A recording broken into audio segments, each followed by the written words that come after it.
Hello friends, welcome to this video lecture series in the computer organization and architecture. In this video lecture series, today we will see chapter number 5, which is memory organization. This chapter is very much important as for university exam. This chapter carries up to 20 marks. In this chapter, we will see what is meant by memory, different types of memory, what is meant by cache memory, memory hierarchy, different memory mapping techniques. In today's lecture, we will see what is meant by memory, different types of memories, cache memory, and different memory parameters. So we will start with what is meant by memory. Memory is just like a human brain. As brain store information, similar way memory store information in the form of data and instruction. As we know, computer performs some tasks depending upon the instruction, and instructions are required some data. So memory is main part of computer organization. As we seen, any computer organization is made by using CPU, memory, and IO devices. In this view, memory is one part of computer organization which plays a very important role to calculate something, to find some result. That means to perform task of computer, memory is important parameter. If we seen the architecture, internal architecture of memory, that time memory is just like a matrix and each cell is considered as memory location. Each memory location have one unique address, and the content present on that memory location is accessed by passing the address. To pass the address, we require address bus. To access the content, we have data bus, and to initialize this, we require some control signals, and for this purpose, we have control bus. The entire structure of this address bus, data bus, and control bus, which is called as system bus. There are three types of memories. As primary memory, this memory is also called as a main memory. Secondary memory, which is also called as a external memory, and third one is cache memory. We'll see one by one. First one is main memory. Main memory is also called as a on-chip or on-board memory. This memory is made by using semiconductor material. Manufacturing cost of this memory is high because of semiconductor material is costly as compared to other memory manufacturing materials. So this memory is costly. Main memory holds data as well as instruction which are currently working. The meaning of this main memory only store the information which is currently working. That is, previously work data or as well as instruction cannot be accessed by main memory.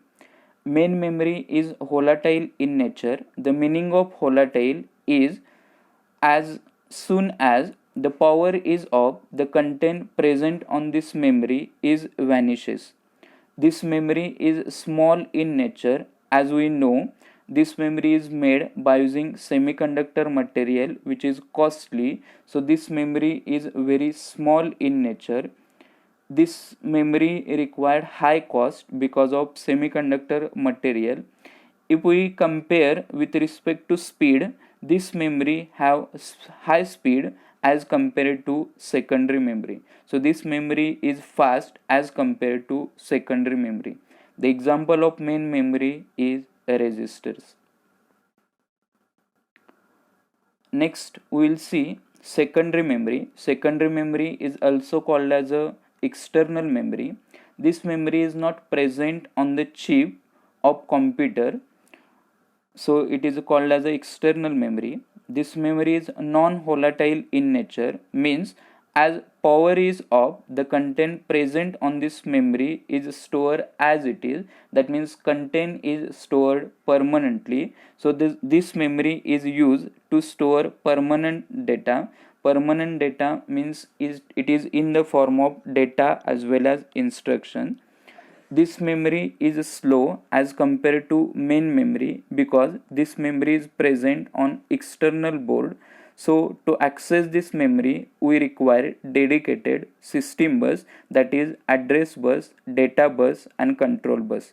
Due to this dedicated address bus, data bus and control bus, it required some time. So this memory is slow as compared to main memory.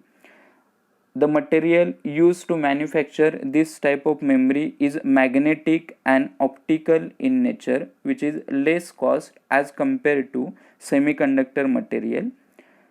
CPU can't access this memory directly because this memory is present outside the board.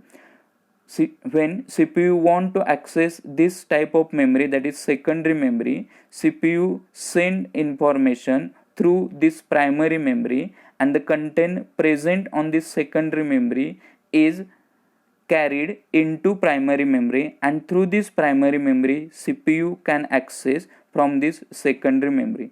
So to access secondary memory, primary memory is acts as a bridge. Examples of secondary memory are CD-ROM, DVD, etc. Next is cache memory. Cache memory is very much important memory in the memory organization. This cache memory is one of the bridge or interface in between CPU and main memory. Cache memory is also called as a high speed memory, which is made by using semiconductor material. This memory is acts as buffer between CPU and main memory. That means communication between CPU and main memory is sometimes carried by using cache memory. When we required some data, it is in the form of either maybe data or information. CPU send information or send address to main memory through address bus. Content present on that corresponding address, corresponding location is copied into cache memory, as well as same content is copied into CPU. When CPU required same content again and again, that time CPU requests to the cache memory. If the content is present in cache memory, then it can access directly through cache memory. CPU does not require address again and again to main memory. If we see the size of cache memory size is small as compared to main memory because cache memory stores some part of main memory. Cache memory holds data as well as instruction which are frequently used. Cache memory is faster as compared to other memory, that is primary memory and secondary memory. This cache memory is very close to the CPU. If we observe the figure of cache memory is buffer in between CPU and main memory. When CPU required some information from main memory, first it will send address to main memory. Corresponding content from main memory is copied into CPU, as well as one copy of that content is stored into cache memory. When CPU required same content again, that time it will check into cache memory. If the content is present, then it will access through cache memory. That time CPU does not require access from main memory. If we observe in this figure, the size of cache memory is small as compared to main memory because cache memory stores only some part of main memory, not whole main memory. If we see the communication in between CPU and cache memory. It is in the form of word transformation. Word transformation means the capacity of memory, that means small part of each memory location is called as a word. So communication between CPU and cache is in the form of word, but the communication in between cache and main memory is in the form of block.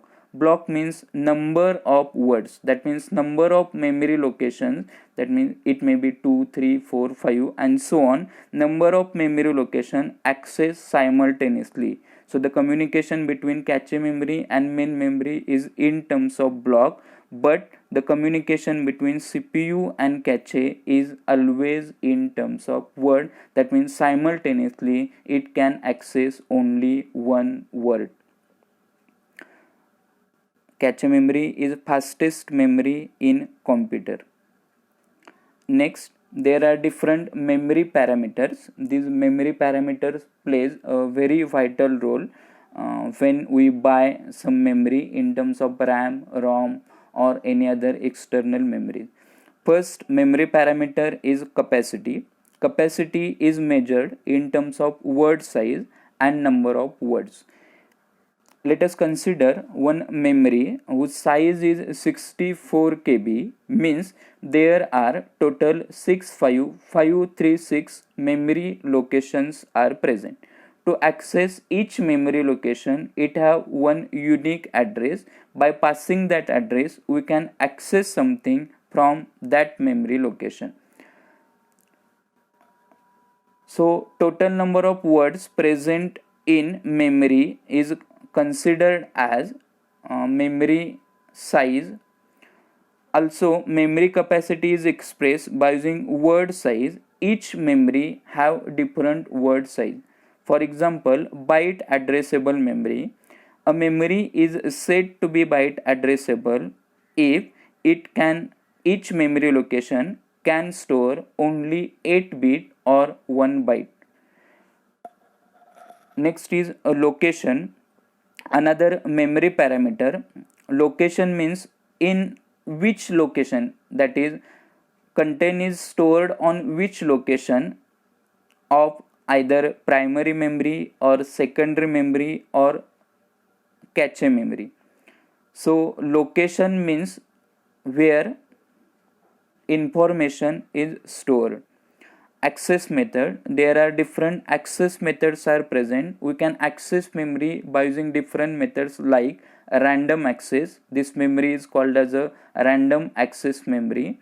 Sequential access, that means we can access memory location in sequential manner like 0, 1, 2, 3, 4 and so on. In random access, we can access the content in a random way, 1, 5, 7 and so on. Access time, the time required to access the content from memory into CPU is called as a access time.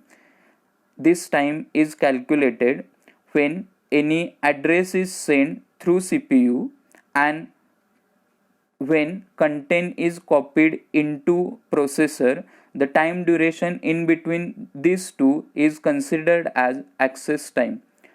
Next parameter is physical characteristics. Physical characteristics are measured in terms of volatile memory and non-volatile memory. Volatile memory is as soon as power is off, the content present on this memory is vanishes, and non-volatile memory, as power is off, content is as it is. Next memory parameter is organization. There are two types of memories, erasable memory and non-erasable memory. A memory is said to be erasable memory if the content present on this memory can be erased by user. It may be used different methods. And another one is non-erasable memory, means content present on that memory is can't erasable. The example of erasable memory is RAM memory. The example of non-erasable memory is ROM memory. So